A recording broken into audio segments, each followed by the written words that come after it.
All right, now to the latest part of daily life where AI is making its mark. We're talking about therapy. More people, including teenagers, say they turn to online chatbots like ChatGPT for mental health guidance. Just this week, OpenAI announced they're adding new mental health-related guardrails to ChatGPT. It comes in the wake of a lawsuit from a California family who claims the service played a role in their teenage son's suicide. OpenAI responded in a statement saying recent heartbreaking cases of people using ChatGPT in the midst of acute crises weighs heavily on us. There have been moments when our systems did not behave as intended in sensitive situations. So joining us now is Nick Jacobson. He's an associate professor of biomedical data science, psychiatry, and computer science at Dartmouth. So let's start with whether or not people should be trusting AI for mental health guidance. Excellent question, Perry. I think one of the things that's really challenging about this space is there's not enough providers to go around. So a lot of folks are really seeking their care in ways that are accessible. And our system is actually failing folks. And because of that, they're trying to reach out to things that are these personalized and accessible means. And unfortunately, I think one of the things that's really challenging about this space is it really takes a long time and a lot of effort to actually design something that is both safe and effective. Our team has been working on this with over 100 people for over 100,000 human hours and designing what was the first and doing the first randomized controlled trial of an AI used for mental health treatment. And this work is intensive. It has taken us many years to do both safely and effectively.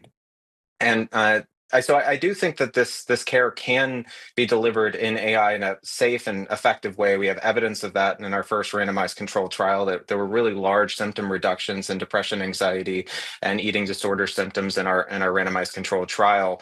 But one of the things that's really challenging about this is the types of things that we're developing are quite different from what is accessible through these open large model providers. And those types of models act in ways that often feel helpful but are actually harmful. And so that's one of these spaces where they can act like they're really giving the user what they want in a lot of ways, but in a lot of ways the best thing within therapy is often in actually undergoing and dealing with the intense discomfort that might be associated with these, and these models are often trying to reduce that down, and that often results in a lot of adverse effects in the moment, but it also these models can act in ways that are seriously harmful, as you see in some of the cases that you're mentioning, but also in the cases related to psychotic kind of and hallucinations and delusions kind of being amplified and encouraged. And so I think it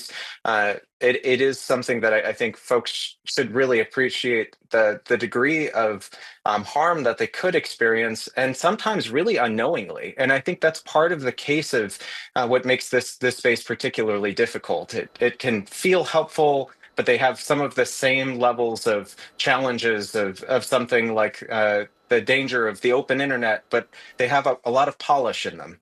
So OpenAI says that they're going to be adding new mental health guardrails themselves. Why should they be trusted to police themselves on something like this? Yeah, I think that's an excellent question. I think right now there isn't enough legislation surrounding how to actually govern what is safe and appropriate care that is provided.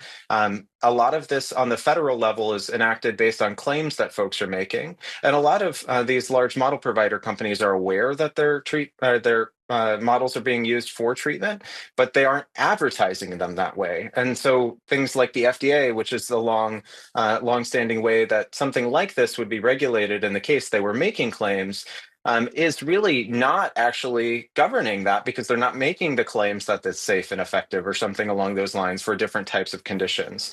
So I do think that there's need for legislation and oversight of these types of models, and I think there isn't enough incentive alone for major model providers to do it themselves. In a lot of ways, you're seeing that a lot of these model providers are being reactionary as opposed to proactive, and it takes a long time to do this well. It's not something that you can do in a month or two and really learn how to understand the space and how to actually provide effective care through generative AI.